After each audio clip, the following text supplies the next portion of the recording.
Can you hear me Yes. through the computer? Yes, stop talking. Okay, I'm done. Thanks. Thank you both.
My mic on.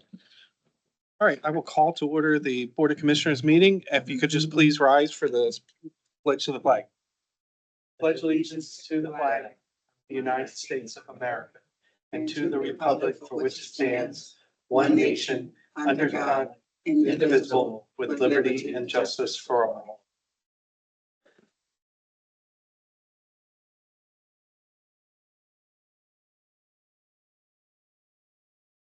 Executive session discuss legal and personnel matters. First up, citizens to be heard. Is there anyone that wants to talk on any of the agenda items this evening? Wedgewood, we do have you as a next item, but anybody else who wants to public comment on any of the agenda items? Anyone online? Okay, then we will move on to presentations. First up, we have Wedgewood Paving and Seal Coating Project. Good evening.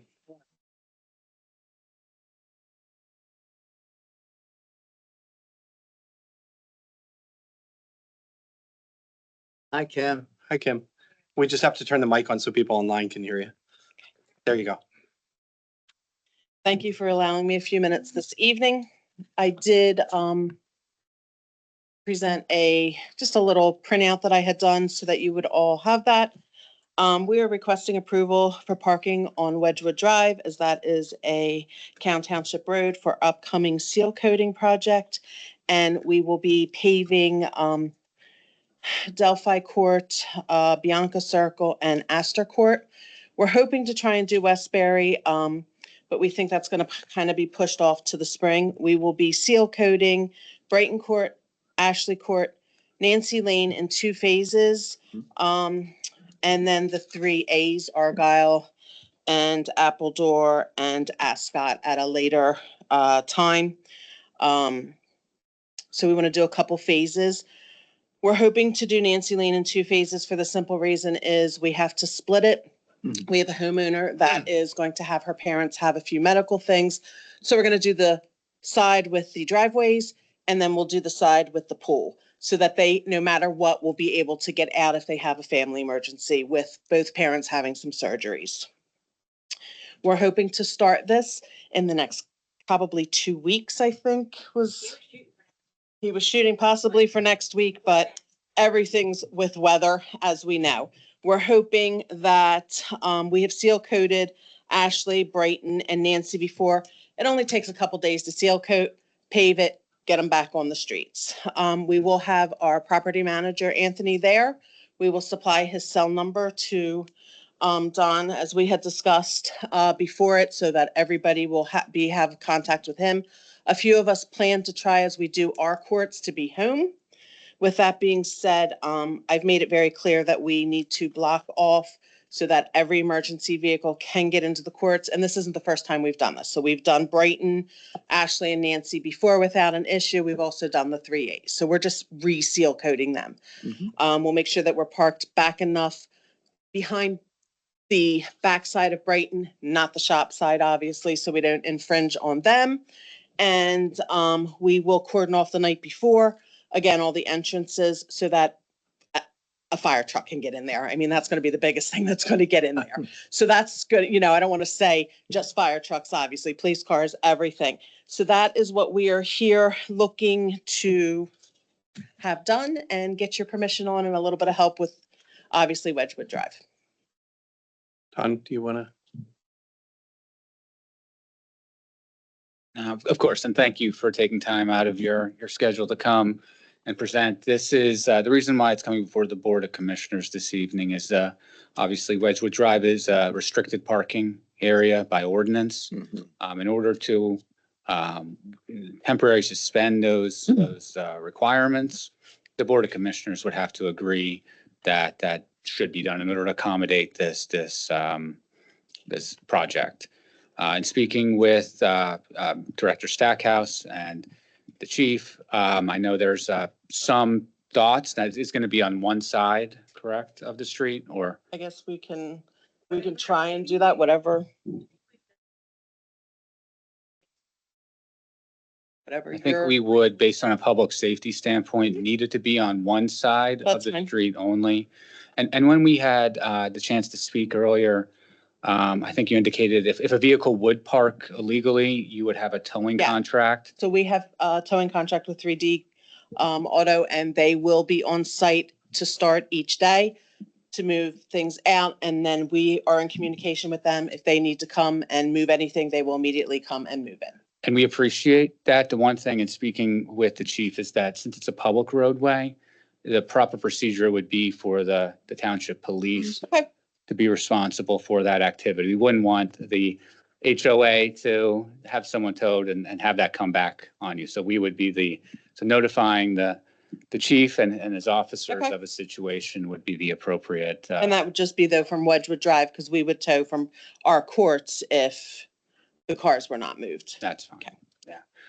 And I'm trying to recall, based on our conversation, if there were any other specifics, we would, if approved, of course, the board cover the no parking signs during those periods. And I know there's different phases, but just from a communication standpoint, I believe any notifications that are sent out, we would want copies and just a timeline in order to make sure our team is able to cover those and then potentially and remove if there's gaps in between the actual construction. So work. to date, we did send a message out to the whole community, letting them know that if anybody was going to be away for the month of August, to please notify the office, because of course we need to make arrangements That's right. to know for their courts. The other thing that we're doing is we have a Facebook page, so I posted on there. And then I did let Anthony know today when I spoke with him, Julie and Dana and I spoke with him, that anything moving forward, any communication that goes, he does have to send it to you. And I just asked him to blind copy you on them. Okay. So that you would have those.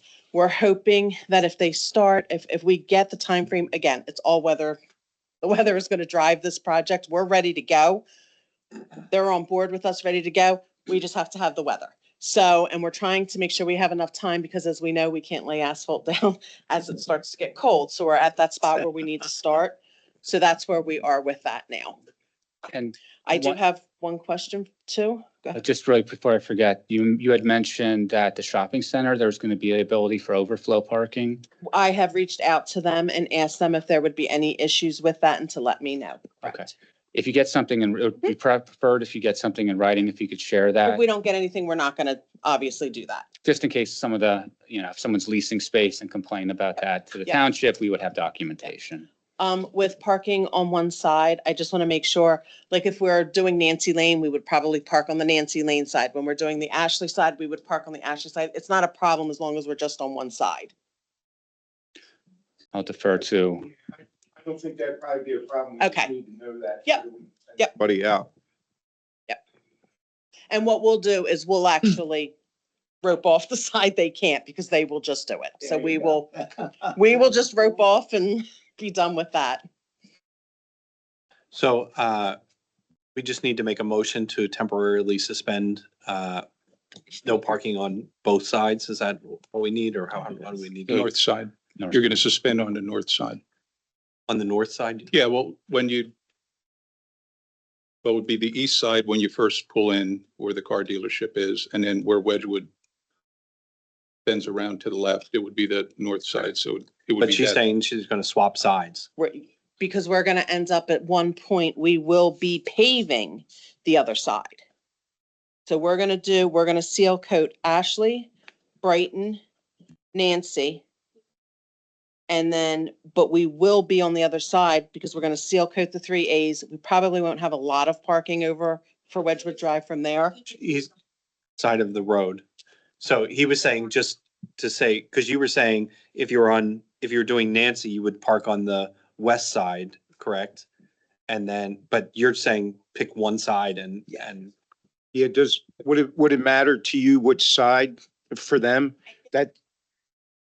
Yeah, it gets. Yeah, there's park- more- the outer That's- You rim. definitely fit more cars. The outer That's rim. what we were thinking as Okay. well. Okay. Because the outer we're rim. trying to limit, like if, Perfect. we're suggesting that whatever side the board allows parking on to actually cover those no parking signs. Otherwise, we're going to get calls. That's And fine. if you keep trying to flip flop back and forth, and I, don't get me wrong, I understand the Absolutely.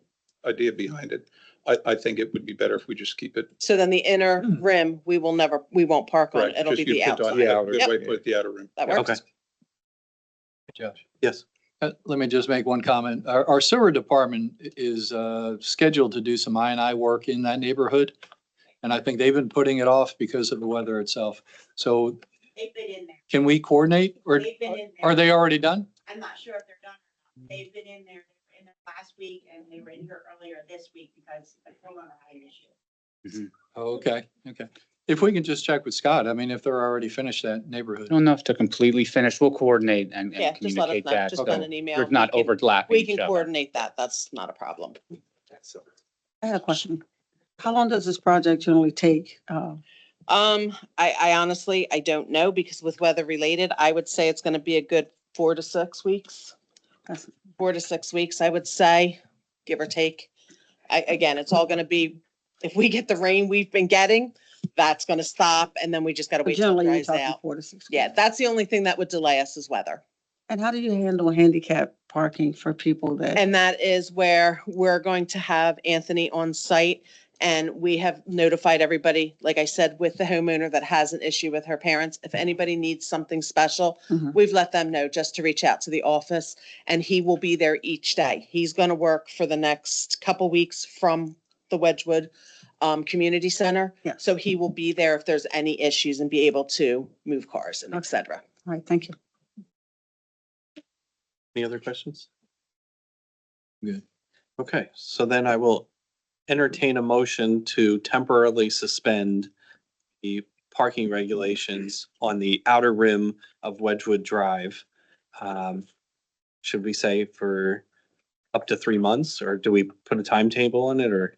Said 4 to 6 weeks. I would say at the most, we would probably need 8 weeks. I don't think we would need more than Months. 2 months. Okay, for up to 2 months. I will entertain a motion for that. So moved. Second. So moved by Commissioner Evans, second by Commissioner Kennedy. Any further questions or comments? Any from the residents? Seeing none, all those in favor say aye. Aye. Opposed? Motion carries 5-0. Thank you very much. Thank you I for coming. appreciate So your much time. for Thank coming. you. Yes. luck. Yes. Okay. Next up, Solicitor Camp. First up on your agenda is Cohen Track Land Development. Good evening. Hopefully you can hear me. We can.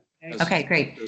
So this plan has been before you. This is the third meeting. We first looked at this as a motion in June. There were some questions concerning the environmental cleanup.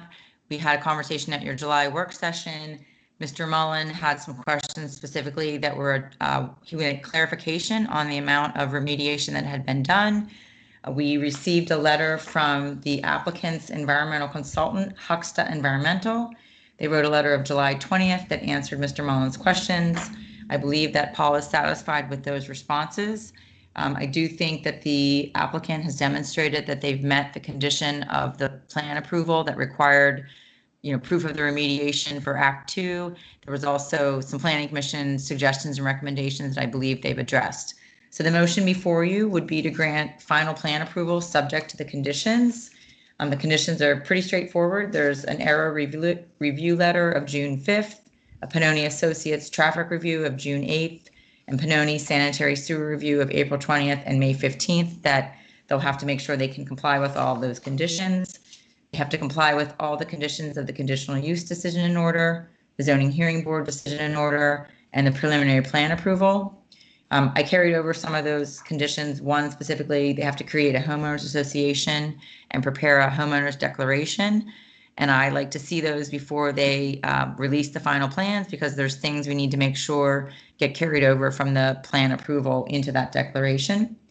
As with any plan, they have to sign a land development agreement, a financial security agreement, and post financial security equal to 110% of the public improvements. They still have to sort through the CTMA to get all of the sewer approvals and planning module approval. And then the rest are just reimbursing the township for administrative fees and conditions relating to the recording of the plan. So Mr. Nagel, I believe, is in the audience with his client if the board has any further questions on the plan. Mr. Nagel? Good evening. Good evening. This mic is a little lower than usual. Yes, what Solicitor Camp mentioned is all accurate and the applicant is in agreement. Thank you, Don. Okay. Oh, I can hear you now. There Not nice. are there any questions from the board? No, thank you very much for answering the questions I had, Sure thing. the concerns. Any questions or comments? I'll start in the building from the public. Anyone online? So this is final, or is this preliminary or final, or is this final? This is final. This is Okay, final. I will entertain a motion to approve the Cohen final land development plan, Subject to the conditions in the motion. subject to the conditions in the motion. Second. Moved by Commissioner Evans, second by Commissioner Kennedy. Any further questions or comments? Seeing none, all those in favor say aye. Aye. Opposed? Motion carries 5-0. Thank you, Mr. Nagy. Sure thing. Thank you for your time. Thanks for your work on the project with us. We appreciate it. Thank you. Have a nice evening. You too. Next up, Kristen, you have a conditional use hearing, Vet Fixers LLC. Yes, so the township received a conditional use application from an applicant. The name is Vet Fixer LLC. The underlying person is Tiffany Pearsall. Tiffany is the mother, and actually her daughter is also named Tiffany. I had an opportunity to speak with them this afternoon. They are leasing space at the Cowan Plaza Shopping Center. So they have under a lease 7,200 square feet, and they would like to do an adult training facility. So this requires conditional use under your new zoning ordinance. And the 60-day time frame to hold the hearing would be up at the end of August. And so we are suggesting that you hold the hearing in advance of your August 27th meeting. We would start the hearing at 6:30 p.m. They will have to come to the Planning Commission in August, so they'll be at the August 18th meeting, and hopefully we'll receive a favorable recommendation at that time. And we'll at least start the hearing on August 27th. Whether we get through it or not, that remains to be seen. So I just need the board, if you're in agreement with that time frame, to set that as the date of the hearing. Any questions from the board? I will actually be on vacation. I never take vacation, but I will be on vacation. I plan on zooming into the Board of Commissioners meeting, but I don't believe I'm allowed to zoom into a Conditional hearing. use? No.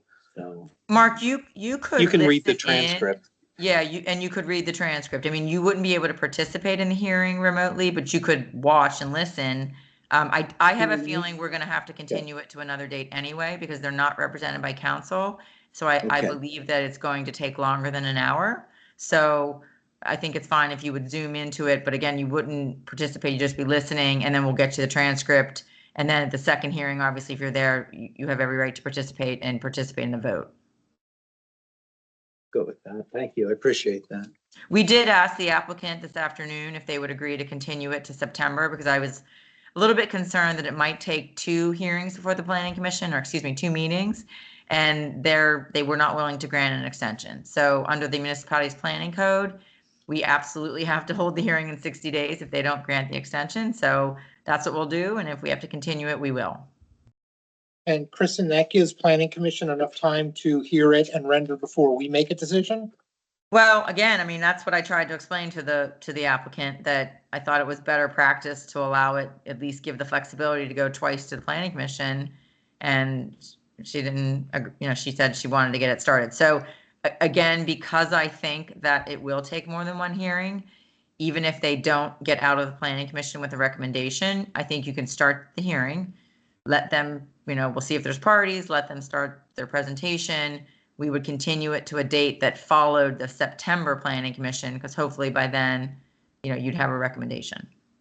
I think because they're not getting counsel, that it's sometimes hard to understand the process. I know that Ray had spent a lot of time, explaining the process, explaining the ordinance criteria, explaining what their burden of proof is. So it's going to be a little bit more challenging without having been represented by counsel, but it's not the first time that we've done it. With the Planning Commission, I mean, we've seen them already earlier this year with something that someone was trying to feed and force through them, where they actually said, if you really want a decision right now, the decision is going to be no. Well, and that's their gamble. Yeah. Yeah. But I mean, If they decide that they want to push quickly, that is absolutely their right. yeah. But I would make sure that the applicant knew that, really understood that piece, that they could end up getting. I don't think any of us likes getting rushed. We like to get things done quickly, but not rushed. Because then the next applicant comes in, can try to do the same thing. Yeah, unfortunately, we're constrained with the MPC that it's written in a way that if you don't hold the hearing or start the hearing in the 60 days, there's a deemed approval. So the MPC that's- constrains us. That's their, yeah, Christian, you're absolutely correct. That with the MPC, that's their choice, but that's the dice they're gonna roll. Yeah. That's on them. Okay. All right, so everybody okay with that date? Is it August 27th? August 27th, it'll be 6:30 PM, which is 1 hour before your regular meeting. Okay, I think I didn't get a no, so we're good.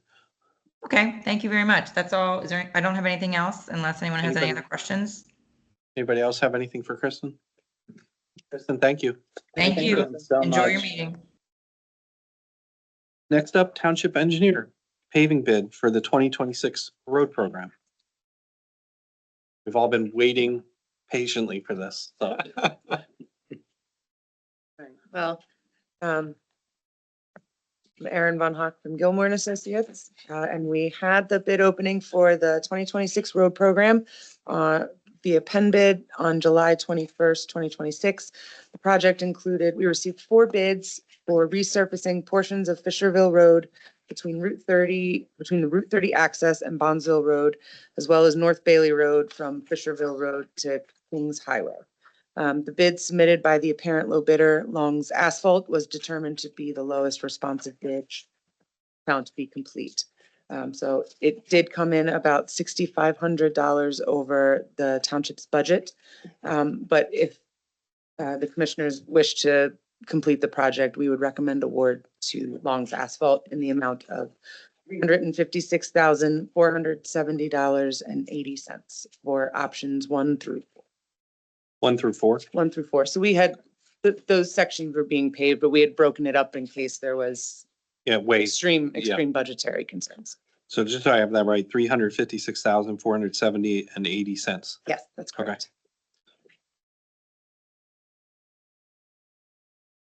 Anybody have any questions? I'm good. Okay, any questions from residents? Anyone online? Nope. Okay, I will entertain a motion to approve the 2026 road program bid with options 1 through 4 in the total amount of $356,470.80. So moved. Second. Moved by Commissioner Mullen, second by Commissioner Thomas. Just want to note that this does come from our liquid fuels account. Yes. So this is not general fund money. This comes from liquid fuels, which we get from state aid. So this doesn't, it comes from taxpayers, but not directly from Callan Township residents all at once. So any other questions or comments? All those in favor say aye. Aye. Opposed? Motion carries 5-0. Thank you. Thank you, Aaron. Just while we have our engineer here, wanted to provide a quick update on the Barley Sheaf Road Bridge emergency repair. Yes. Okay, so as you may or may not be aware, there was an inspection conducted on May 21st, 2026, and a restriction was placed on Barley Sheaf Road as a result of the findings of that inspection.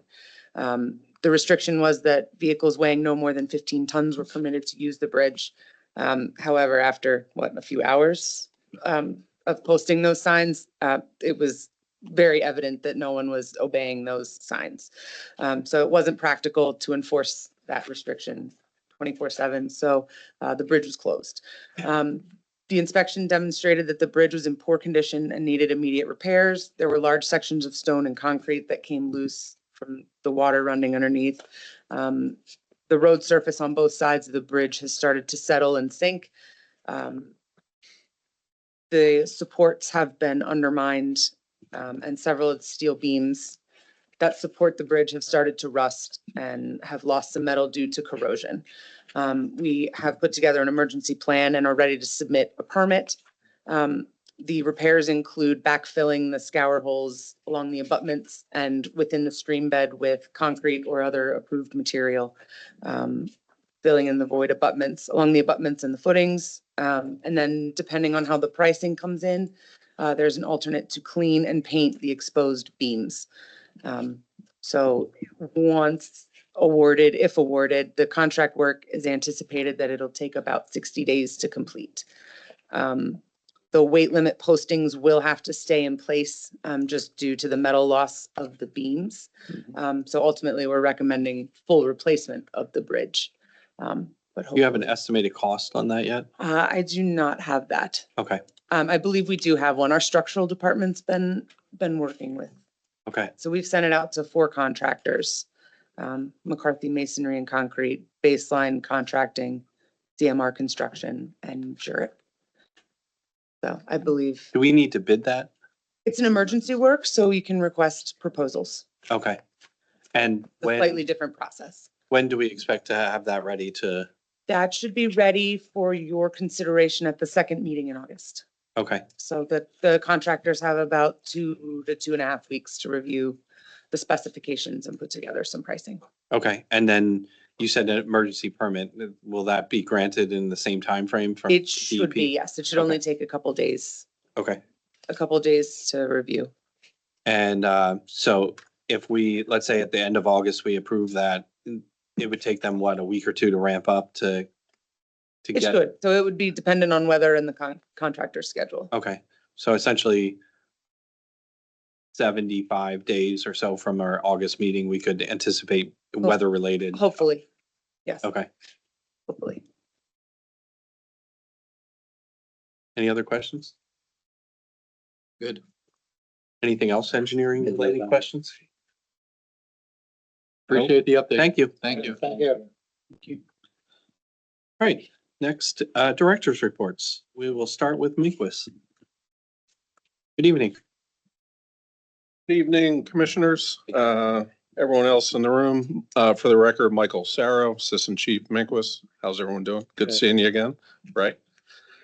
I'm gonna keep this relatively short. We've had turnover, just like everyone else. But we brought on a very experienced full-time paramedic, who started today, hired a few other part-time paramedics and AEMTs. So, our schedule's looking pretty good for now.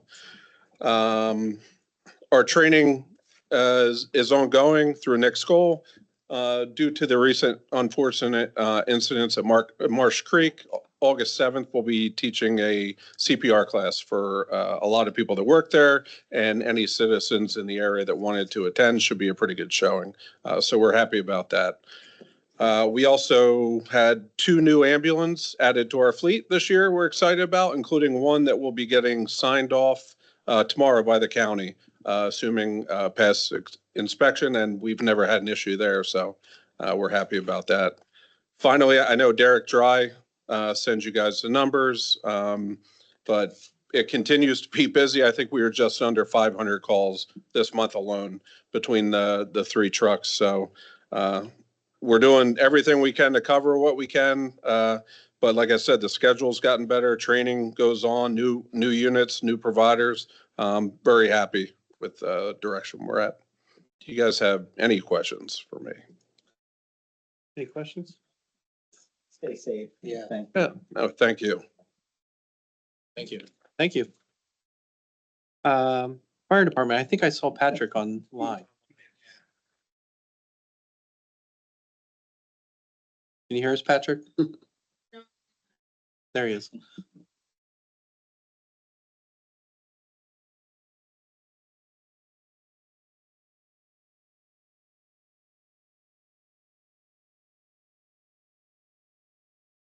There we go. Sorry, commissioners, I'm not able to be in person. Just feeling a little under the weather. I don't want to get anybody sick, obviously. We appreciate that. Yes. So first and foremost, obviously through social media, many of you and commissioners and many of the staff from the township, I appreciate you coming out. On June 29th, Squad 38 officially arrived in Callan. So from, I believe it was August of last year, from the, I'll kind of call it an emergency purchase, to the end of June.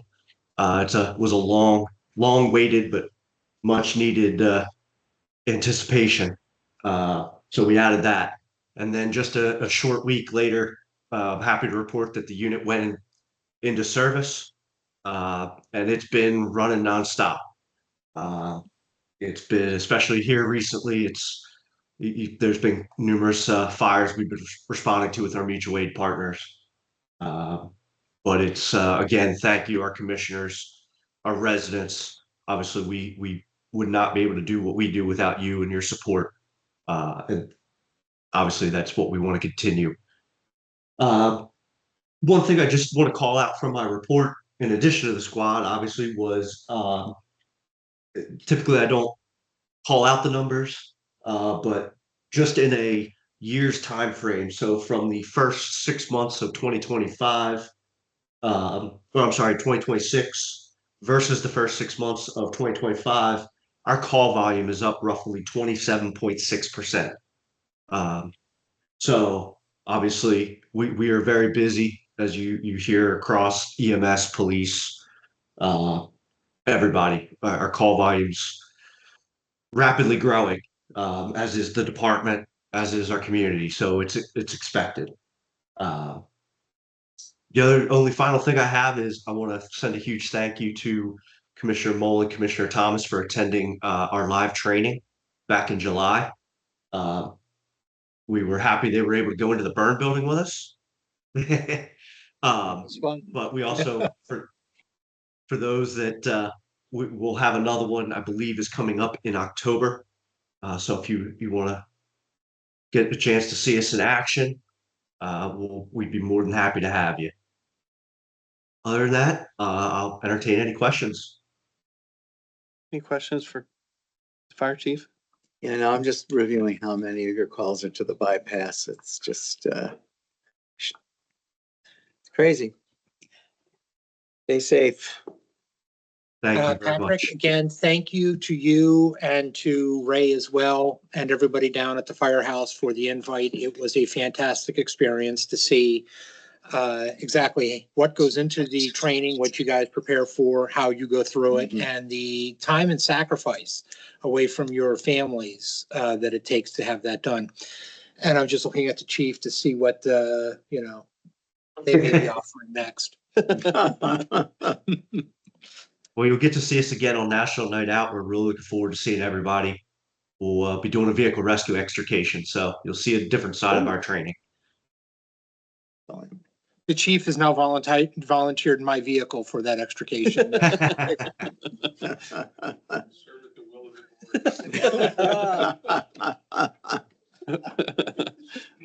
Thank you, and have a great night, Commissioners. Thank you, Patrick. Next up, building and life safety, Ray? Yeah, thank you, Commissioners. Just a couple highlights. We processed 100 permits in June, 102 rental application activities, 66 code enforcement, 175 code enforcement activities, and 200 permit inspections. From an emergency management perspective, we were long overdue to update our emergency management, our overall emergency management operations plan, which we've been doing. I have to give credit to Deputy Fire Marshal Ryan Lewis. He's been taking on most of that, but that's a constant update for all of our resources, all of our vulnerable facilities. So it's a big undertaking, but it really needs done on a regular basis. The other thing, the county has a countywide hazard mitigation plan. A couple of you that's been on the board long enough probably know we've adopted that a couple times. They review it about every 5 years. And typically a new one gets adopted about every 7 years or so. The recent one was just finally adopted by the county commissioners. So they're asking all municipalities to adopt it by the end of, I think, the end of September. So I'll ask Don to have that on your agenda here in the near future. I mean, it's only a couple thousand pages. So if you get a chance, you could read that in your spare time, but. Okay. Little beach reading. Yeah, I'll try to, when I send it to you, try to make sure I point out the places it talks about Cowan and some of the things in Cowan. So from an emergency service perspective, just to add on to what Chief Taylor said, it's worth probably mentioning, we don't respond to auto accidents anywhere else other than the bypass unless it's a major incident like entrapment or a pedestrian struck or something like that. So if we did, we'd be running about 3 times the amount of calls that we currently run if we ran every accident on Lincoln Highway or every accident everywhere else. You know, the staff and volunteers do respond to some of those calls that we don't get dispatched to during the day if they hear, if they hear maybe it's something they can assist. If we can assist the police department with traffic control, if it's at a major intersection or something like that. But our call volume would probably be triple what it is if we were responding to those calls. So EMS, the EMS study project is going well. The commissioners were involved in a meeting just recently to talk about the study, and we're still working through some expectations of the 5 municipalities on how to move forward with that. But I think it's a positive path forward. Training, I'm real happy. I'll report more on this next week, but staff have been taking a lot of water rescue training, some advanced water rescue training, and a couple other guys taking fire investigator certification. The last thing, Abby, do you have something? So just to talk about our developments, as you know, we have 2 major developments in different stages of construction. Excuse me, the Hills at Thorndale Woods and My Place. Just to give a visual representation, so the Hills at Thorndale Woods has a total of 262 approved dwellings in there. 88 of them, or 34%, have either somebody living in them or they're ready to be sold and moved in. My Place has a total of 400 units between apartment units and townhomes. We've issued 323 UNOs, or 81% of them are either occupied or ready to be occupied. So that just gives a little visual representation of where those 2 developments are. Thanks. That's it, unless you have any questions for me. Any questions for Ray? Good to see the displays up there. Right. Yeah. Good job. Next up, Public Works, Johnny. Good afternoon, commissioners. Johnny. Short and sweet. With the storms last month, we were a little busy with some tree work that have been called in by the police that have been covering roads. So the crew been a little busy with that sort of stuff. Fisherville infrastructure, just to give you the update on that. We do have some finalized photos to see some of the inlets that we put up there. We put up 3 more inlets and 1 in wall that we set in. So we have 1 more to do, and we're gonna meet with the resident tomorrow to discuss how we going, because it runs through his property. So we just got to get some sort of agreement done with him, and he's all about it. He's loving the work up there that that's going on through for the township. So guys been real busy with that. As you know, the bridge up there at Barley Sheep, we had to shut that down due to the safety stuff, and that looked like it's moving forward. And line striping was done and completed in a timely manner. Weather cooperated with us, and pretty much worked out for us. So all the detour signs are up that the state wanted. So, everything's rolling along. So hopefully I don't get no snafus coming or, Any questions for me? Any questions for Johnny? Where are we on the east side of Hazelwood with that road realignment with the embankment? So working through the paperwork associated with that, actually was just received a hard copy of that from our engineer earlier this evening.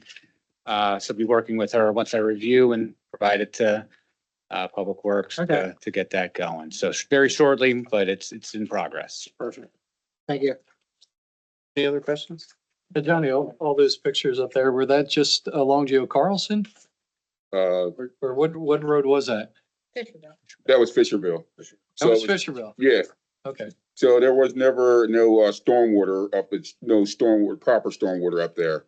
So what we had to do is, if you see in the bottom pictures where the top inlets we put are made for road surface and no backing to it because there ain't no curb or sidewalk. So we installed those with piping. So all the pipe up there was pretty much rotted and filled in. So now with the road program, I get the little map of where where the existing pipe was. So we just put the inlets where the existing old pipe was. And It was rough digging. There was a lot of rock up there that we had to hammer through and stuff but the guys did it, and yeah, we got it all done. So it looks good up there, waiting for the paving to start, and that road will be chalked up as done for a good time, so. Okay, perfect. Yeah. Thank you. Yeah, for some reason, I thought it was a golf course. Okay. You did do an inlet on Geo Carlson, though. That's what I thought. Yeah, That's yeah, what I- we did, yes. Okay. Yeah, That wasn't last month. That'd be in the next report of, Okay. it's a lot of frames out there that's, the concrete's busted around the frames and they're showing, so, of course they can slash tires and stuff like that if that, metal's sticking up. So it's, we got them down there, we replace them as we come along, get them done. So. Yeah, thanks, John. Nope. That's why I thought. Yeah. I want Yeah. to thank you for coming to the picnic and Oh, yeah, it was a good nice hanging time. out with you and your daughter a little bit. Yeah, it was a And, good time. Always good to see you. All right. Next up, Ingleside Golf Course. Hi, Nicole. Hi, Nicole. Good evening. June was another phenomenal month. Another month over $150,000 in revenue and 4,000 golfers. It was dry for a while, and then now it's very wet. So our maintenance staff has been battling a little bit of both, some flooding, some trees down, and also some drought. But we've been doing well financially, and the golf course looks fantastic if you haven't been out there. And we're expecting a call any day now on the well, when the well will be installed. We're hoping next week, depending on the weather. Installed or tested? The test well, Okay. yeah. Looking forward to that. Yeah. Yeah. Any questions for Nicole? I just want to say the event that was held there yesterday. was Yeah. Very successful. I wasn't there the whole time, but when I stopped over, everyone was having fun and it was well attended. And they said they would definitely be back next year. Yeah, it And was I love huge. the way they decorated the golf cart. It They was had like a fantastic. contest and like it was almost like a little parade, they were coming through and they had different themes on a lot of the golf carts. And I think the Hers Potato Chip team won the tournament. So I did send some pictures to Abby. Maybe Yeah. post a couple. Great event. It's a good idea too. Yeah, it was a lot of work. Our maintenance staff had to dig a lot of holes. For those balls. Yeah, so the foot golf hole was about 21 inches, 22 inches diameter by a foot deep. Wow. And we dug 20 of those or 19 of those all over the golf course. So it How was- many did you leave as new hazards? yeah, I think we're gonna fill them back in now, but we hope to host at least 2, maybe 3 similar events in 2027. Great. To give us enough reason to leave like a permanent foot golf course on property. But we'd have to spend a little more time on how we install them with the proper drainage and all of that. So Tell the golfers, I want to see you play your way out of that fool. A ball. Thanks, Nicole. Thank you. Thank you. of course, thank you. Next up, community enhancement. Abby. Hello. Hello.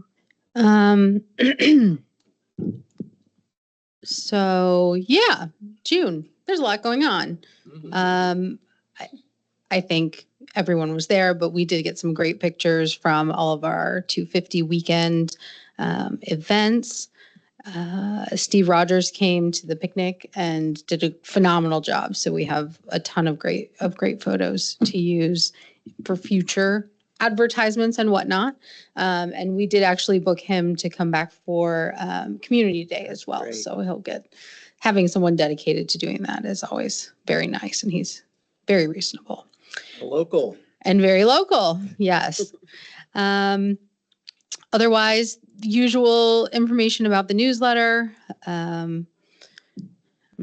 social media. I know these are always fun. No surprises here that I could tell.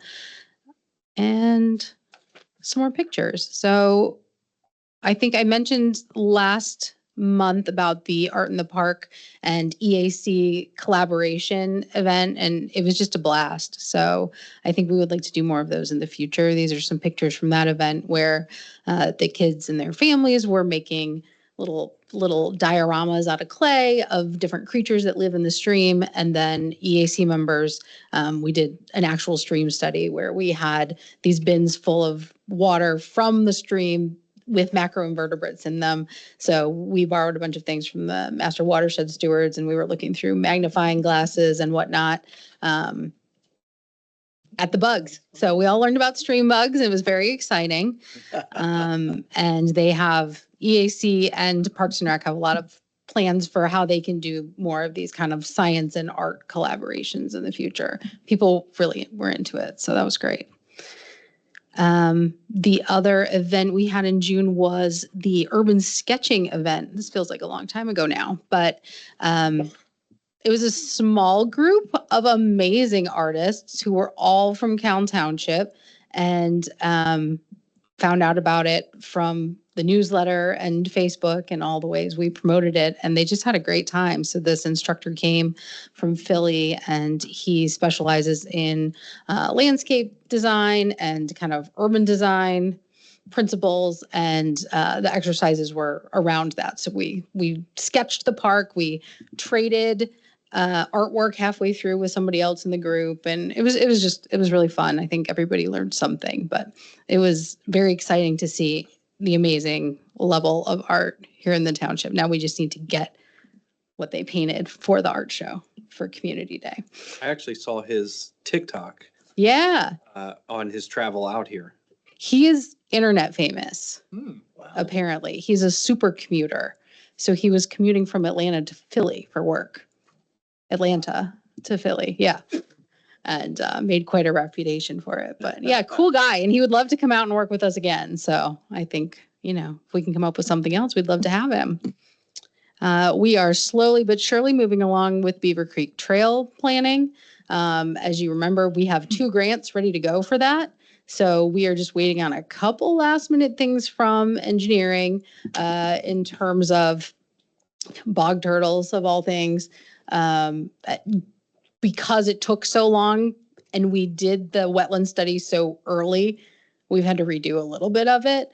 Which is unfortunate, but we have enough money to cover that. They're very close to being ready to go get the permits and go out to bid for that. So we are hoping by the end of this year, that process will get moving. We still have plenty of time left for the grants, but, and once they start, it shouldn't take very long. Yeah, other than that, I think I wanted to remind everybody that National Night Out, of course, I'm not the only one reminding you, is coming up on Tuesday. We've got lots of big plans for that, as always. Appreciate everybody and all the departments coming together for that. It's going to be a good time, I think. Yeah, looking forward to it. Any questions for me? I just wanted to emphasize something, like we all just kind of get used to Abby doing amazing things. So when she's giving this report, it's like, oh, wow, yeah, she's busy. But when I think back to before we had the community enhancement position, and we're looking at it that way, Ray's sitting here and he's showing us numbers of new residents coming. And then you're showing all the new community enhancements and how to bring those residents in. Mm-hmm. And that's what a town's about. So thank you. Thank you. Yeah, it's been fun to meet all the new people. Yeah. A lot of new residents actually are coming out to these events, meeting old residents. So that's cool. You should all come to Art in the Park. I will. It is the most relaxing event that we host. Any other questions or comments for Abby? Yeah, if you attend art in the park, do you have to be able to draw? Not at all. No, Stick and figures are okay. And actually the next one so we'll have the ones for kids at National Night Out and then again, once more 2 weeks later. But we do have another adult class coming up, photography, and we're going to do portrait photography back in the meadow. So if you have a phone and know how to push the photo button, you can come to that one. When is that? It's August, I want to say the 18th. That's not a weekend, though, is it? It's a Saturday. It wasn't portrait, but I attended the one last year up at Mhm. Spackman Davis, and that was a good event, a good fun event, with the. It's the same instructor, yeah. Then, yeah, it'll be fantastic. Awesome. Thank you. Thank you. Okay, next up, Police Department, Chief. Evening, everyone. Evening. Staff milestones, Detective Corporal John Regan, 18 years. Wow. Officers Reneen Muckbell and Charles Norwood, 3 years. Yes.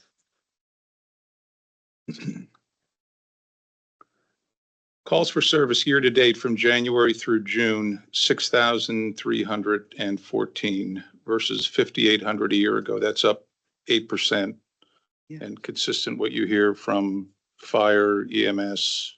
And to put things in perspective, 6,300 is about what we averaged a year when I started here 13 years ago. Wow. In response to citizen complaints, directed traffic enforcement details were conducted on Municipal Drive, GL Eggleston, the 100 block of 17th Avenue, 1700 block of Olive, Lloyd Avenue, and Foundry Street. Speed timing lines for future speed and selective traffic enforcement were applied on Kings Highway in the 1800 block and 3400 block, Lincoln Highway in front of Wedgewood Estates, 17th Avenue at Olive, Lloyd Avenue at Stonebridge, and on Foundry Street.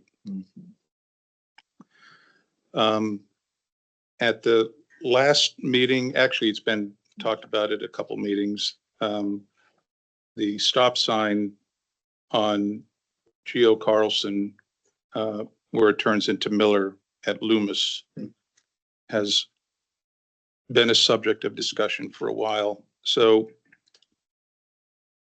traffic studies have produced no data to warrant a four-way stop. But what we're suggesting is the placement of signs right beneath the stop signs on Geo that would read cross traffic does not stop. So it would actually be a warning sign. And actually right out of the PennDOT regs, it says that cross traffic does not stop plaque may be used beneath the stop sign when judgment indicates that conditions are present that are causing or could cause motorists to misinterpret the intersection as a multi-way stop. So as soon as those signs, they're ordered, as soon as we get them, I'll be in touch with Director Huggins for placement. And I actually talked to Mr. DeSario before the meeting. And good with it?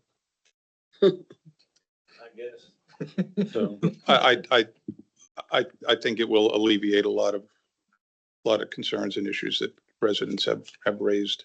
Chief, that's the kind of outside the box thinking. What's that? That's the kind of outside the box thinking that makes things work. Well, thank you. You know, it could have just stopped at, well, the traffic study doesn't warrant it, but thank you for finding a way to make it safer for everybody. Well, we've done traffic studies twice and both times it produced the same result. So we really are out of options. Really So, appreciate it. Yep. Great. Thank you. Hey, Chief Elias, I saw in your report that there was a large percentage of theft in the township. A large percentage of what? A theft. Thefts. Yeah, people Yeah, there. they're always, I was just amazed at the number and I was Yep. just wondering, where does most of this occur in our shopping centers? We have a lot of thefts from vehicles in neighborhoods, because people leave their cars unlocked. Okay. And yeah, shopping centers, It's spread evenly throughout the township. Okay. I was just wondering, seems like a lot of what's going on.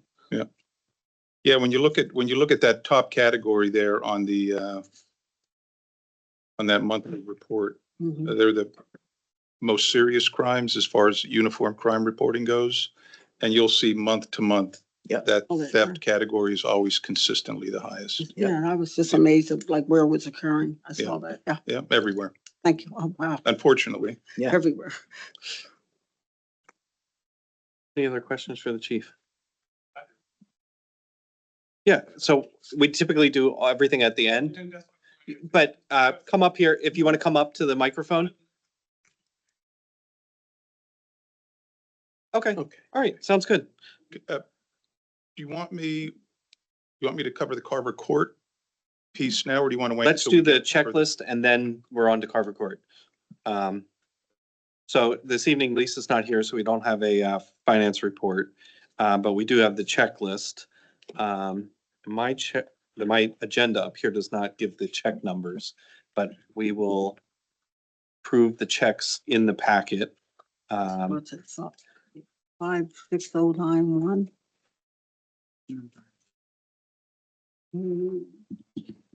So 56091 to 56,185. 56185. Is that what you said? Yes. Okay, Is that a manual check, 331? and a manual check 331. I believe so. Are there 3 manual checks in this? I think it's just one at the very end. All right, normally it's written down for us. Looks like just one. I think we just have. I saw 3 You saw 3. with man. the memo on it. There were 3. But we'll come back to that. Okay. okay, well, do you want me to just, what was in the packet? That would would be be- to go, yeah. So, if we could just make a note for next time to put that down so we can be specific on, so, the board didn't get any agendas up here. I'm just using the agenda out of the packet. Sorry So about that, though. usually the checklist is up here, so. We will, entertain a motion to approve all the checks that were included in the packet. So moved. Second. Moved by Commissioner Mullen, second by Commissioner Thomas. Any further discussion or questions? Seeing none, all those in favor say aye. Aye. Opposed? Motion carries 5-0. Now we are on to manager, and first up is Carver Court no parking discussion. Good evening, Commissioners. This is, of course, what the agenda item the chief referenced during his report. So I'll hand it over to the chief to discuss, and a lot of work went into reviewing this. So I think it was at last month's business meeting and the deputy chief was here on my behalf. There was a concern brought up during the meeting. There was a trailer parked in front of one foundry and it had been there for a while. And I went down and looked at it myself and determined that when you look at that area there, right at the entrance to Carver Court, that whole area there is considered within the intersection. And the vehicle code prohibits parking within an intersection. So we were in touch with the owner of the trailer. They were very cooperative and they moved it off the roadway. We're suggesting the board approve no parking signage in that area and yellow curb painting in the area highlighted on the map, which would be between number 1 Foundry and number 1105 Foundry. And really for 2 reasons. Right. 1, it's within the intersection, and 2, it will improve line of sight and mitigate the potential for a crash involving vehicles exiting and entering Carver Court on Foundry, which is further complicated by vehicles attempting to enter where it's posted one way, do not enter. I mean, you could probably make the same argument for that area across to the east Where the white truck is. where that white truck is. And we could do it there as well. That's not as big an issue. Again, you have traffic coming in from the west. If they make that curve quickly and you have people coming out and potentially going in illegally, Yeah. it creates a real line of sight problem if you have a vehicle anywhere along that area that's highlighted. So a combination of 2 signs with directional arrows and painting along the curb, we hope that will correct that issue. So what do you need from us tonight? Is it an advertisement or is it or just an outright? I think it's just an outright discussion and possible approval item. I mean, since it's an enforcement sign and not just a regulatory sign like the one I mentioned, Ford, Geo and Loomis, it would have to go in the code. Okay. For enforcement purposes. Johnny? Yeah, since that's being said, what you're talking about, Chief, on there, I would love to have that right where that white car or truck is because of snow plowing greases too. I mean, we can never enforce it because it's never no signage there, but when our plows go up there, we start at that point. We have to go around and, that move and then let we got snowpack there and it's hard to get off the road, but I would love for them to not be able to park right there in that intersection. I don't disagree. So can we just include that in the motion then? Yep. Okay. Thank you. Adam, you had a question? That was my question. Okay. Any other question from board members? Good. That's Uber Eats. You can come in.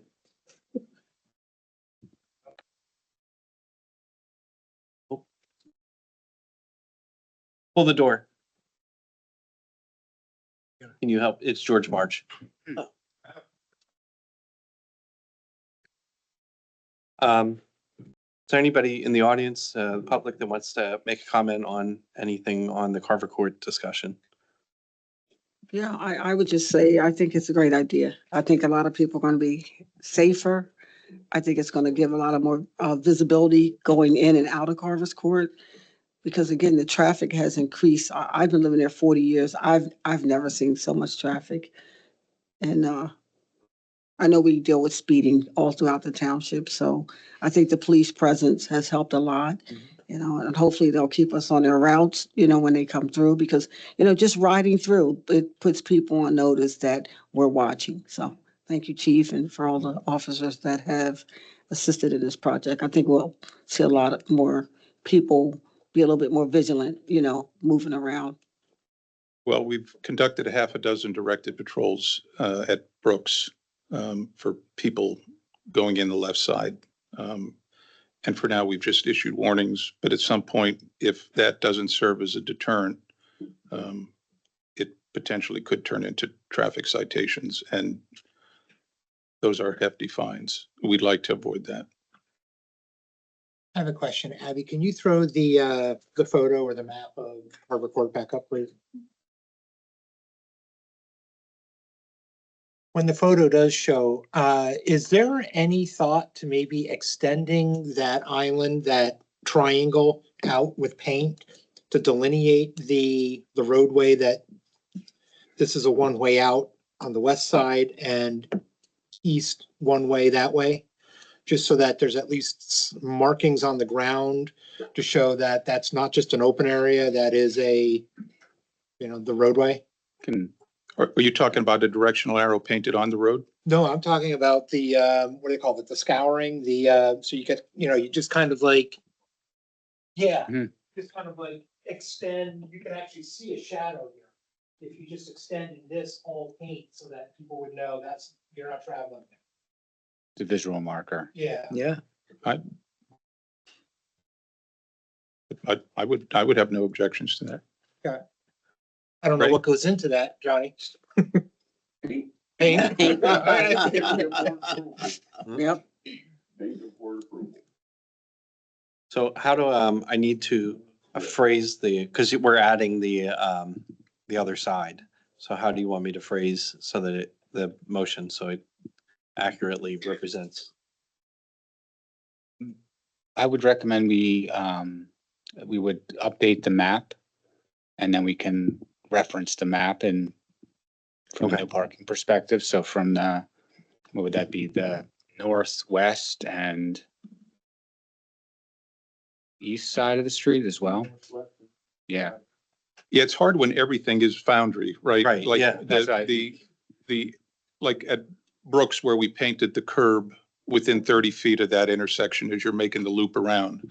Like, we actually wrote in there 30 feet north of the entrance, like, so it's, and that's why I mentioned house numbers as far as, but I don't know that you'd want to include house numbers in the code. I think Don's, we I can would reference the agree. I map. think that's the best way to do it. Yeah.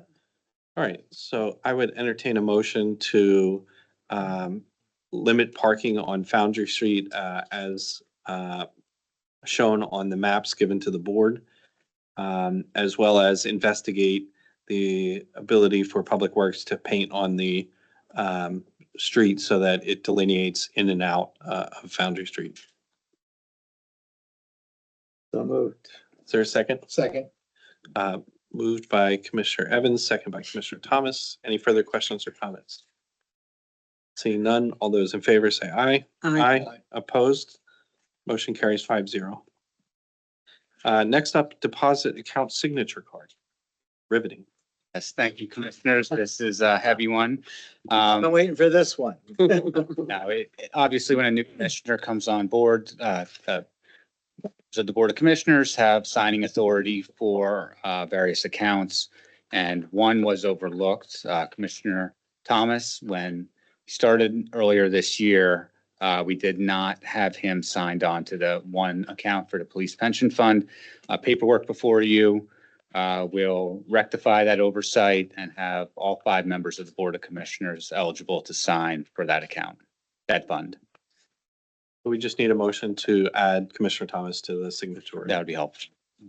I would entertain a motion to add Commissioner Thomas to the police pension signatory. So moved. Second. Moved by Commissioner Mullen, second by Commissioner Evans. Any further questions or comments? Seeing none, all those in favor say aye. Aye. Opposed? Motion carries 5-0. Next up, Old Callan Meeting House. Thank you, commissioners. This is a very exciting announcement in part and also a request. As the board is aware and talked about in several meetings over the past year and a half, almost 2 years, we have been in discussions and through the administrative process for the Old Callan Meeting House to be officially conveyed to Callan Township. It had to, obviously, we had a dedication agreement signed, I believe, this time last year. Then that paperwork for the conveyance and dissolvement of the group was sent to the Attorney General's office, which was able to sign off on that back in March of this year, March 23rd, 2026. And then that process went to Chester County Orphans Court and was heard on April 23rd of 2026. Happy to announce that as of July 14th, 2026, the Old Callan Meeting House has been officially conveyed to Callan Township. All right. Very grateful to everyone involved, the Friends Group for putting their trust in the township. From a meeting almost 2 years ago when it was called in the meeting house to talk through this process to the closing, signing the closing documents earlier this July. They've been fantastic to work with and really grateful for the trust they put in the township. And I know everyone here takes that very seriously. The second item is the condition of the transfer is that the quarterly Friends meetings periodically may occur at the meeting house, and they've been reached out for a meeting, quarterly meeting on October 18th. This is part of the agreement that they would be able to continue, and I think it's fitting that they do. We will need to develop a policy and procedures for that, and we are working on developing those in order to ensure that everyone's protected. We have to make sure the proper insurance and things are in place. So we're going through the process of getting that signed off on. And I expect in August or but the latest, the September meeting, we will have that paperwork ready. But in the meantime, wanted to bring it to the board's attention, see if there are any concerns with October 18th. That's the third Sunday in October as a date for the quarterly meeting at the old Quaker Meeting House. Any objections? No. No objections. Since we have the keys, would it be the township's responsibility to allow them into the space and? We would have close to up afterwards? coordinate and provide facilities, for example, things of that sort. So this is really, I think they're reaching out well in advance in order to coordinate that Okay. event. So Mhm. if I'm able to relay to them that that date is available and that the township does not have any issues. But yes, we would have to make sure it's opened up. We would need proper facilities on site, things of that sort, make sure it's clean and ready to be utilized. Dust off that skeleton key. That's it.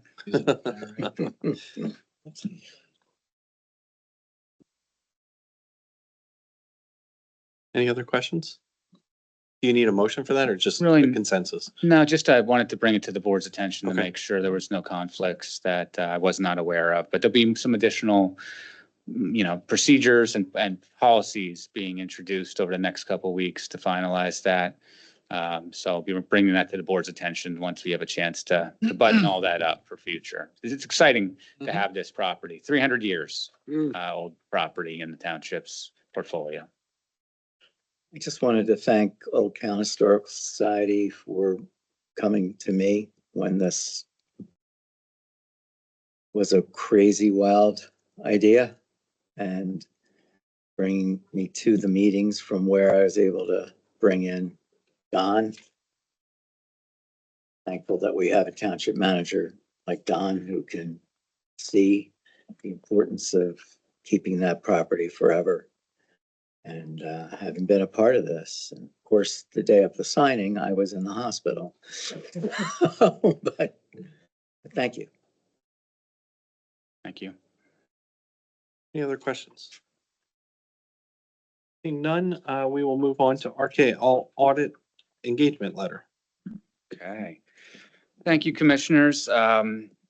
So in my professional experience, anytime from periodically, I think it's important to not only for the regular audit, but also when situations arise, have a more targeted audit to make sure we're keeping the public trust in terms of the financial matters for taxpayer funds.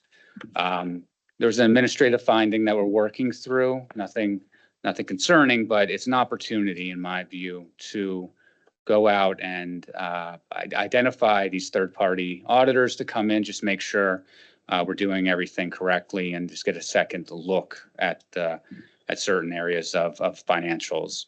We're doing with the HR audit currently with to go through to make sure we're compliant from an HR perspective. And this is, I think, an opportunity to just confirm and make sure that we're being good fiscal stewards for the taxpayer money. RKL will be coming in for a very targeted approach in order to conduct that and provide that reassurance to the board, for the township, and to the residents. All right, I will entertain a motion to engage with RKL for an audit not to exceed $7,500. Your motion? Oh, so moved. All right, I'll do the second. Okay, moved by Commissioner Thomas, second by Commissioner Mullen. Any questions or comments from the public? Seeing none, all those in favor say aye. Aye. Opposed? Motion carries 5-0. Anything else, Don? I believe that's it for this evening, commissioners. Thank you. Thank you, sir. Next up, we have resolutions. Resolution 2026-23. We have a disposal. That's what I'm, Oh, resolution 2026-23, dispose of administrative documents. Do we have a motion? So moved. Second. Second. Moved by Commissioner Evans, second by Commissioner Kennedy. Any questions or comments on this? This is just disposing of routine records based on this Museum Commission and Historic Commission of Pennsylvania guidelines, right?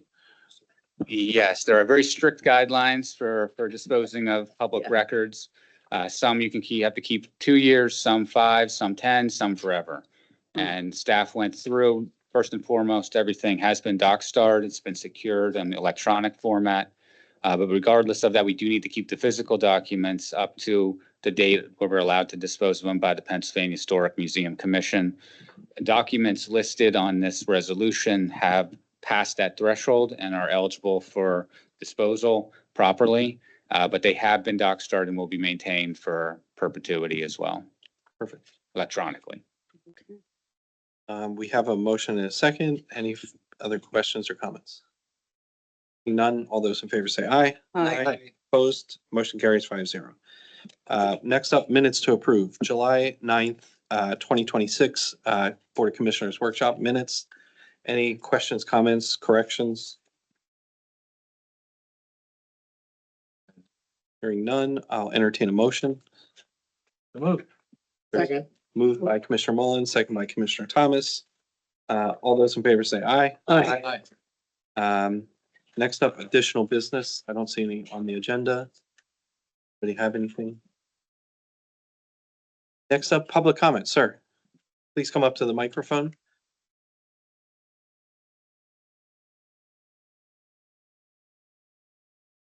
Just state your name and your address for the record, please. My name is Thomas Walker. I live at 12, I own 10 and 12 Fox Avenue in Brandywine Homes. Okay. I've started taking walks 2 to 3 times a day, and I circle throughout my neighborhood up into the business district, past Callan Plaza, along the high school and things. And I've noticed a few safety concerns that are directly connected to the township. The old pump houses that are on Callan Road. They're if you're heading north on Callan Road from the highway and you go past Callan Plaza, the second entrance. Yep. There's 2 old pump houses. One is in the fence, one is not. The original is not. It's made out of sheet tin metal. I have pictures on my phone I can show you. It is blown open, dilapidated, and there's about an 8-foot hole that you can fall into. Wow. And excuse me, the children in the neighborhood know about it because I've asked them. And they've been around there. The second one that's inside the fence is basically a wooden shed fixture that's been there, but that's covered in weeds now, and you can see where there's been vermin or something has chewed through the bottom of it and gotten in. So I would like to see some kind of action taken, especially with the old tin structure, because it is accessible. It's a bad situation. Is that a water company? Or is that? That was the old water Ours, the pump. sewer, both of them? Yep. Okay. I know one was shut down, since we did the pump station here. North, Yeah, they're both, as far as I know, they're both. They're both? Running the fence is absolutely the CTMAs. That's what I figured, but, I think the other one is. okay. Okay, we'll get on that. yeah, Okay, because it's, yeah, Reach out to Scott, see where we are with these two. yeah. Okay. Thank you for bringing that to our attention. yeah, that's one. The other is in Dawkins Park. A young girl was injured in April on one of the play structures. Once again, I have pictures and video on my phone. She had her finger pinched and caught. It's basically somebody sits on this side, somebody sits on this side. There's a pivot and it swings back and forth. That pivot opens. And the girl had her hand resting on it and her finger got pinched. Now, I talked to her mother yesterday and she said it happened in April, like maybe late April, coming into the spring, summer season. She says she's called down here to the township several times, but they were supposed to come and mark it off, caution tape or whatever, but it's never been done. Nothing's been done as far as I know. And that is very dangerous for that. Johnny, will you look into It that? needs to be removed, to be honest with you. It just needs to be taken. Even the kids were like, that they need to take that out. You know? So, We are scheduled to do an inspection of Dawkins Park as a part of our safety committee. there's also flooding problems there now Okay. too. So we'll And expedite that. the original sign for Dawkins Park, the wooden sign that was put up is now dilapidated. It's rotting on one side. I was actually going to take it down and fix it myself, but I was told to put it to Public Works or I forget the other. Yeah, Recreation. Thank you. I don't want to see it taken down and just removed completely because No, it there is needs a to be metal sign that replaced. says it. Yeah. But Mr. Dawkins fought hard to get that put up and Yeah. get that park for us. Because I grew up in that neighborhood and I've lived in that neighborhood again since '95. So, also there's trees at the north end of the basketball court that are growing over the backwater of the basketball court. So it kind of limits what's going on. I'm just going to talk to Public Works about that stuff, but along with some other things. But this,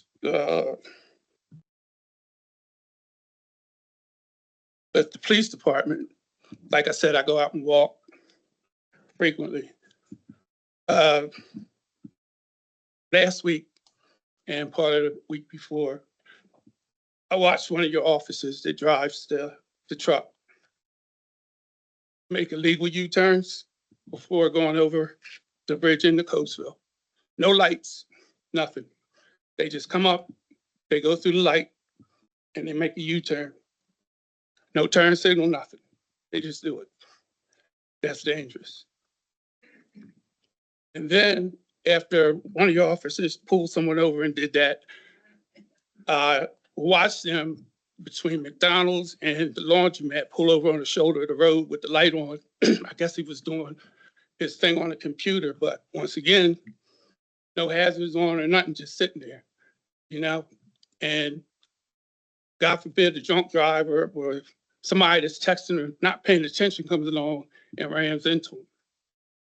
You know, he could have pulled into the Callan Plaza in the parking area or whatever, but if you're just off the side of the road, that's kind of dangerous, you know, because you do have dark colored cars. You know, they're not bright white or anything like that. And at that time of night, like I said, they're not that visible.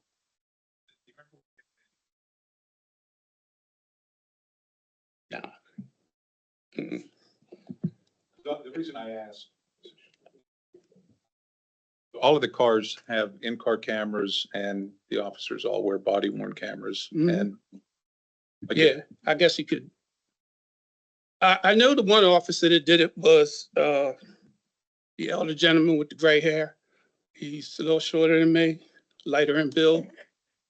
That's all I can tell. I don't know their names. Just do us a favor, if you see it again, write down the date and time, Yeah. and then we can go back to the. Well, hopefully it video. won't happen when the chief talks to his Yeah. officers, but But if it happens again, just I will. that way we can pinpoint who it is. The other thing is the speeding through Brandywine Homes. I've been trying to talk about this for decades. Everybody uses it as a cut through to avoid the light at 30 and Callan.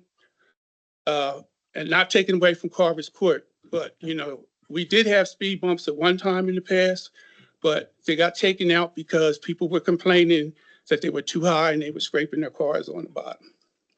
But considering we get that cut through traffic, it's very dangerous. 3 nights ago, well, 3 evenings ago, there was almost a serious accident with somebody traveling westbound on Fox and somebody speeding down Quarry and ran a stop sign. There was literally less than a foot between the cars. And I know in the past, I've talked to officers, you've left cars parked on the abandoned property at 15 for a deterrent. A day or two in, they know there's no police officer in there, so they just keep doing what they're gonna do. It happens down on Toth Avenue. It happens all through the neighborhood with the speeding. And, you know, some of the residents are responsible for it. And I've spoken to several of them about it.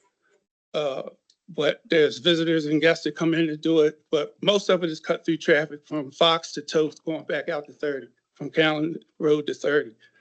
And I mean,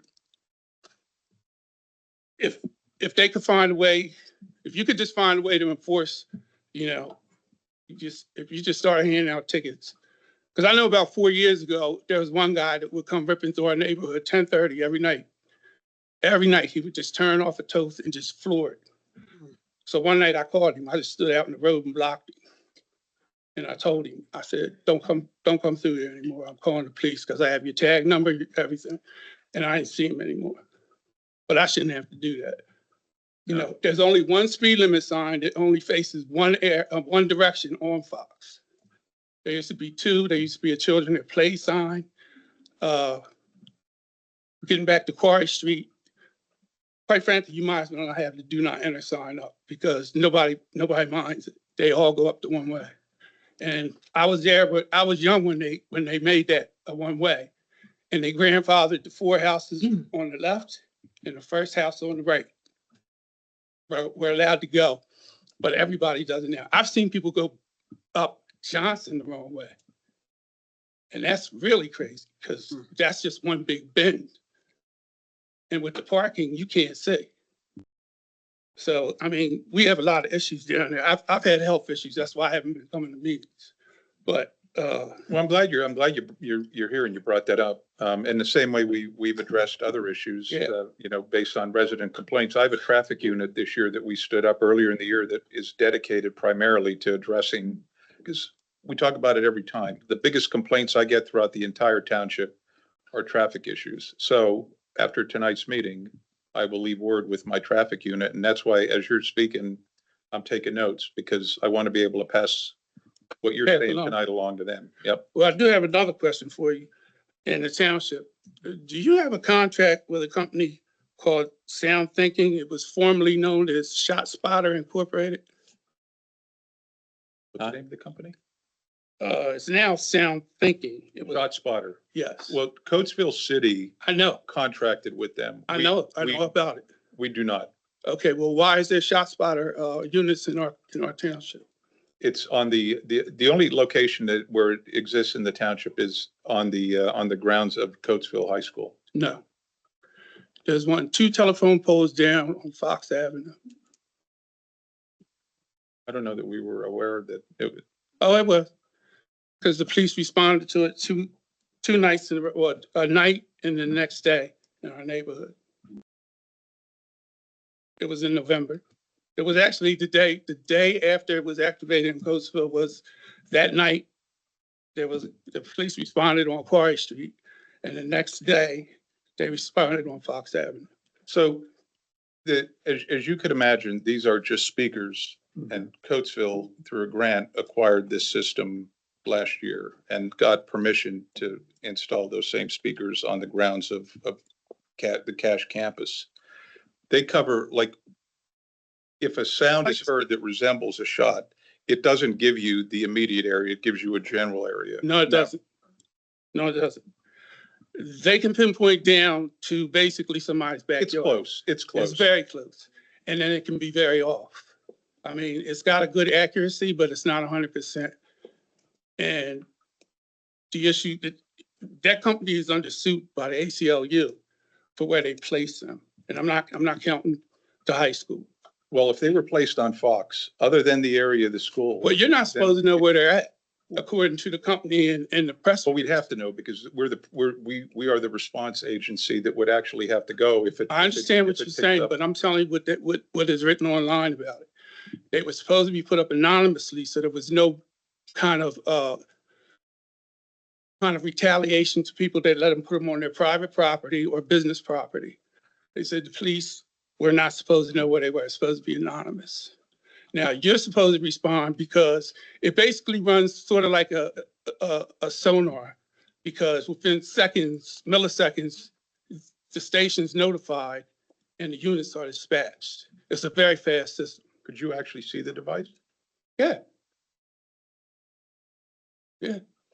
If you come into Fox, it's the second or third, I think it's the second telephone pole on the left. When you come in, it's just right on top of the street light. And they work like a cell network. They have to be, I think it's 2,000 yards within each other to ping. But I'm like, if we don't have a contract with this company other than the high school, they shouldn't be in anybody else's neighborhood or residential area. Yeah, and even the contract that includes the high school is Coatesville City's contract. That we've never contracted with ShotSpotter. Well, they responded twice. I know for a fact because they came to my home the second time. Was it Callan Police or City Coatesville Police? One, maybe two coastal officers, but there was 3 to 4 Callan officers. There was 7 officers that responded to my house. And this was when? November. November 2025. Yep. Did the city even have ShotSpotter at that point? I'm telling you, it was right after it was activated. I don't know. We'll look into it. Yeah, We don't have a contract with them. I didn't think you did because I looked at the commissioner meetings and I researched the township the past 2 years. And I didn't see anything mentioned about it. I didn't know if there was a little side deal or something that went down, like they could put a few units in or what. But like I said, that company's under suit nationwide because it basically goes into Black and Hispanic neighborhoods. So, you know, I mean, Brandywine is pretty peaceful. We kind of police ourselves, you know. If there is big issues, the police get called, you know. But usually, you know, homeowners that own property down there, we talk amongst ourselves, you know, if there's an issue or something going on. But basically, most people get along down there. There's not really a lot of problems, you know, major issues. So you gave us a list of to-do items. We'll do them, and staff will be out there to the playground and to the streets to Well, I still have to investigate talk that. to Mr. Huggins about some other stuff. Yeah, But public definitely. works, But I know you guys want to get home. The house. and the pump house. You gave us a list of Yeah, to-do items. that really needs to be taken care of as soon as possible. Because if somebody falls down there, I mean, there's some old wooden stairs that lead down in there to where the pump used to be. But it's all overgrown and it's just a dangerous situation. So we will address them. If you come up with more, come back to the next meeting and we'll Well, I address do those. that, but I know who Mr. Huggins is now, so hopefully we can get on a good basis, you know, because I had problems with your snowplow during the winter too. Whoever you got plowing doesn't know how to plow. So, but thank you for your time. I Thank you very appreciate it. much. Thank you so much, really. It's good to see you again. Any other public comment? Mr. March? Yes, George March. I apologize for arriving late and disheveled. I was at a funeral in Reading this morning and it lasted much longer than I thought. And then I had my phone turned to silent while I was there and forgot to turn it on while I was mowing the grass. And I'm mowing the grass. I think, oh my word, it's getting dark. It must be time for the commissioner's meeting. I saw that Dawn Coughlin was here on the screen and Helen Eckel-Wiener is on the screen. Dawn is the president of the Old Callan Historical Society and Helen is the secretary. I'm the treasurer. Going back to the conversation earlier this evening here about the Old Callan Meeting House, and I understand that there is some activity underway to come up with some sort of a document that would regulate the use of that building by the Old Callan Historical Society Museum. Is that Absolutely. So according to the transfer documentation and the courts, and Don was and at the Chester County Courthouse, we need to put together a leasing agreement. Yes. For that property. Would love to coordinate with you next week and with Don and Helen and whoever else from Old Callan would like to sit down. We have a draft that our solicitor put together. I think we have some finer points we have to work through regarding that. But yes, that is something we need to sit down and kind of hash out and bring to the board for approval. Yeah, So it was my recollection back in April that there was a draft being composed, and I hadn't heard any more about that. And Dawn didn't speak. I don't know if the folks who are here on the board can actually hear what's going on or speak. They can hear and they can speak. And they can speak. Yeah. But then shortly after that conversation about the meeting house, Dawn disappeared off the board. So He's right there. He's still there. She's still there. Helen's still there. Helen's here, but Dawn's to the right. one went over here. Yep. Okay, she was down here in the corner. All right. So I was just checking to see that that activity is still a work in progress and we'll And we need to expedite it. So if you have time next week after the meeting, talk Right. and coordinate with other members of OCHS, get a time, come on in and we can sit down and kind of work through that document. Everything would have to be approved by the board, being township property, of course. But we do need to establish that. So, Thank you. of course, thank you. Thank you, George. Thanks, George. Any other public comment in the building? Yes, ma'am. Diane Lehman. I live on 1606 Olive Street. Hi, Diane. We just experienced a third power surge, July 17th, approximately 10:53. I'm coming to you guys because I'm not sure what we need to do to get this remedy for Pico. And I believe my husband talked to you, Dawn. He came in. Yeah. And I just want to know what we can do, like actually even the people on this on our street. We have some people that are disabled. Yeah. And it was horrible. And we lost so many things. We've lost our air conditioning, heater, refrigerator, washer, coffee maker, etc.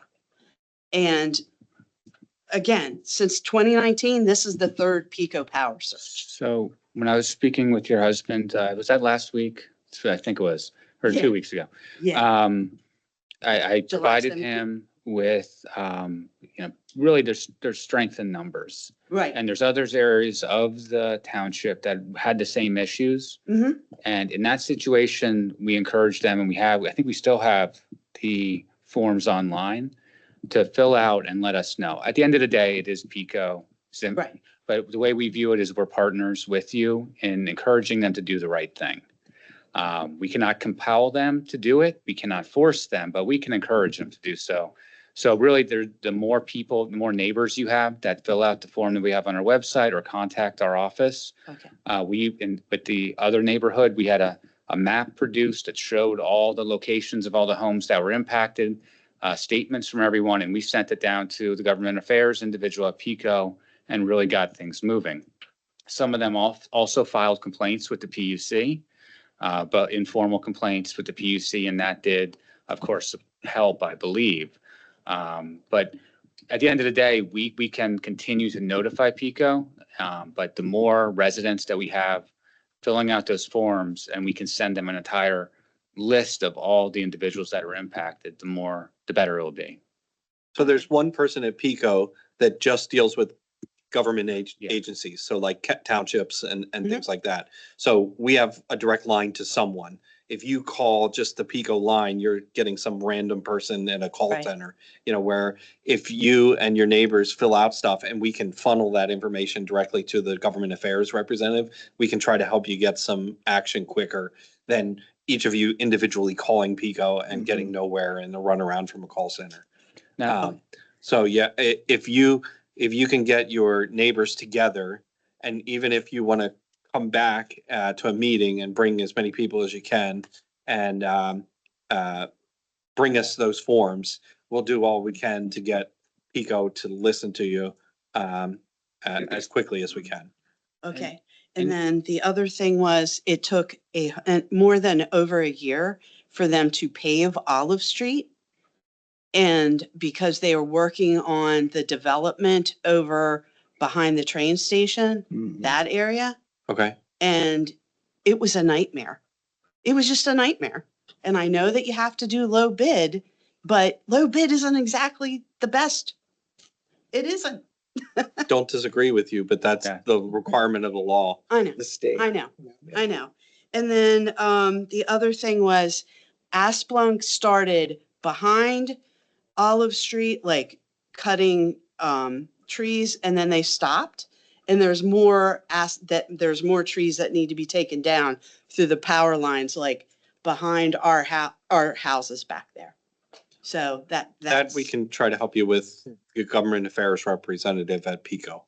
Okay. So just, like I said, get as many as your neighbors to fill those forms out as possible.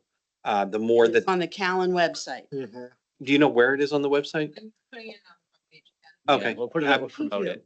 The other thing I want to mention, though, is this form is not in lieu of Right. the Pico claim form. Please get your claim processed through Pico. This is to support that claim. So Okay. do the Pico one as well, because that's how you potentially will get, a claim processed with them. But if we want to get infrastructure so it doesn't continue happening, that's where this form, we can take it and package it up and, go to bat for the residents about this issue. We're at over $6,500 out of pocket for this, so. And I would also echo what Don said earlier, make a PUC claim.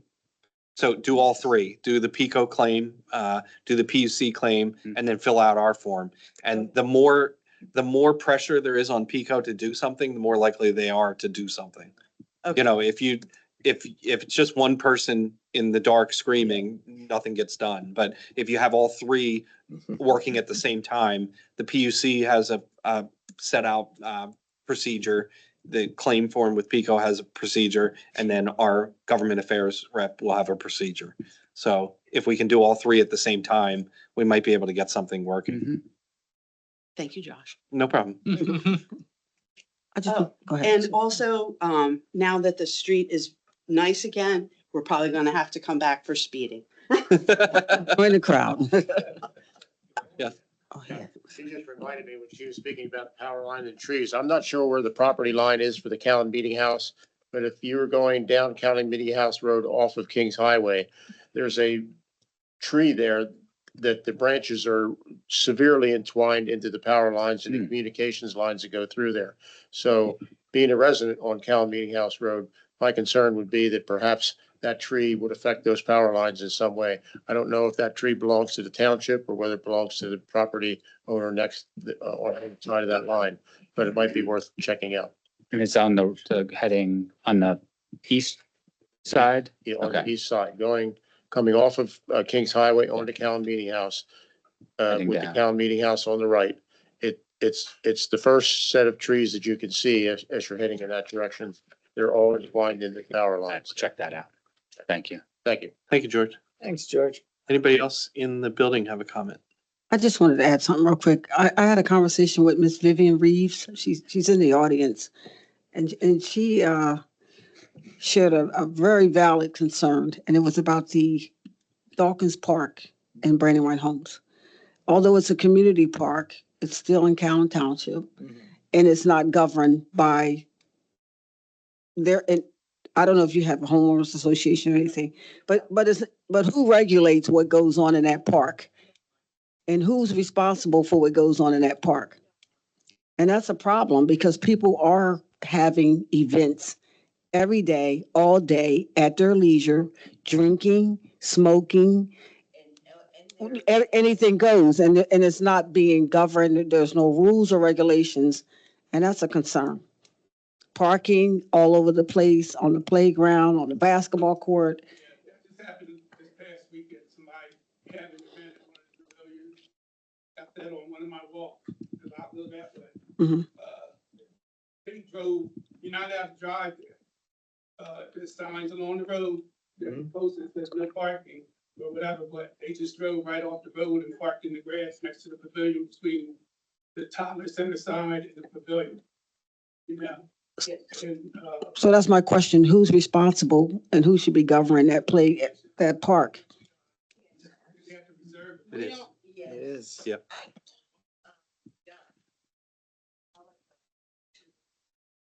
You about that, never got back to me. Did you call me? I called you and left you a message on your. Okay. But it's I'm sorry about that. people On the sidewalk to the park, they disregard the sign, but the sign is faded, I grant. There's a dog that runs all over the park. A little white dog, yeah, and I've talked to the owner, and she just says, oh, he got out, I'm sorry. And he's out all over the park, and he does his business. Mhm. And then there's kids playing in the park. And there's nobody watching, and there's kids and adults in the park after 9 o'clock at night. I can hear them. But there's nobody checking. I have called, it's about a year and a half, maybe. I called down to the township and asked if they could have a police officer ride through and just check. And everybody wants to know your name and where you live. Nobody wants to tell it. Yeah. When you're right there and you're saying, you just ride through the park and check. And that was that. I have seen them come through a couple nights when I'm. But this was a year ago, I thought about that. I just don't want it to be the responsibility of the township. Are we responsible? Yes. If something happens on that, I mean, who's, do we have insurance on that property or? Yeah, It's yeah. just another township property. Yeah, but it's not governed. But it's not a part of it. We have a volunteer board. Yeah, it's just volunteers. They're volunteers. We meet the first Monday of every month. Yep. And then Public Works basically does the maintenance for the parks for us. But to address a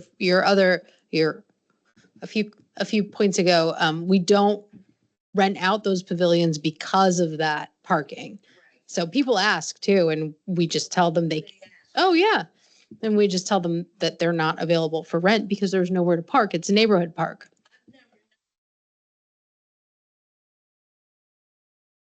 Mhm. You just come, did you get permission? And they said, no, it's a public park. And that's true. That's what they- You know, that's the way they think about the park. Now And there, And I had wanted years ago to start some kind of an organization that they would have to call, make a reservation, and maybe put down a deposit to come to our park and have their parties. And when Christy was here, I think it was. Kristen. Yeah. Denny. Yeah. Kristen, she was all for it. She said, why don't you organize it, Joey? Well, really, I tried that too. And people are just, don't want to get involved. The other problem that comes besides I the know. parking, because a lot of them don't properly clean up after themselves. No. And And they're from different areas of Coatesville. Yeah. One just came down there from Hartsburg or somewhere and had what was it, gender? Gender reveal party or something. Yeah. That you have to just invading the park. I mean, actually.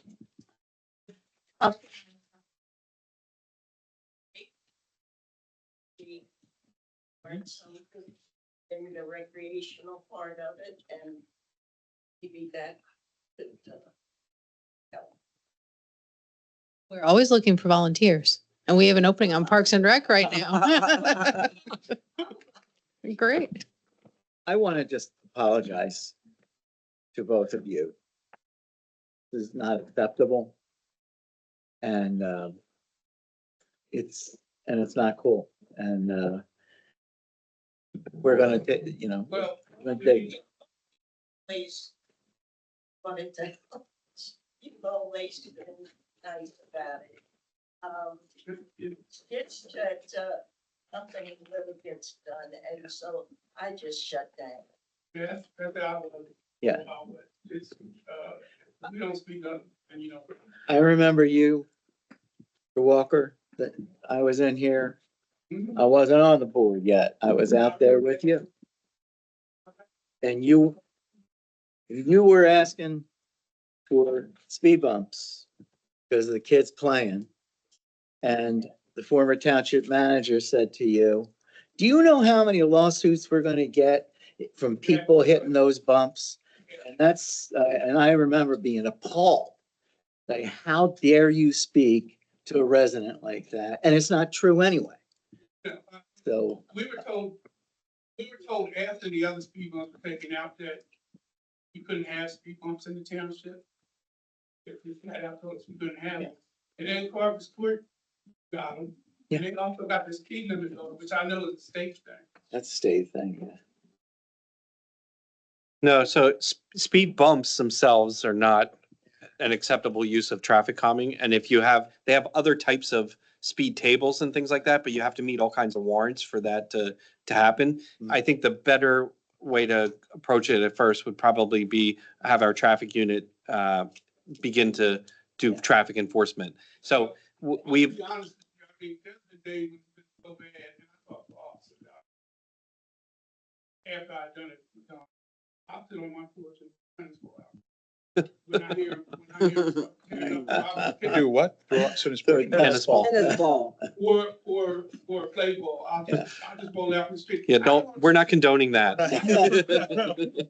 It does sound like me, though. But I have a young sister boy that lives next door to me, nonverbal. Yeah. And, you know, his mom's scared to have him in the front yard because of speeding and maybe an accident coming off of Quarry and Fox coming towards her while she's outside with a child. So the beginning of this year, we have enough officers now. We have a full complement of officers. So we created a traffic unit that's just devoted to traffic and speeding and those types of items. So. Frankly, somebody, I guess maybe about a month ago, bike ones came through. Guys came through on their bikes, you know, because I remember back it was in the 90s and early 2000s. They used to get out, they would park at 15 and they would get out and they would walk. They would walk And then they would come through with the bikes and they would talk to the kids and have a good time. The one officer, I don't know her name, she was here for a long time. I know she makes charge. She's up in Lyon. Is it Beth? She acts. Yeah, we've got the foot patrol now too.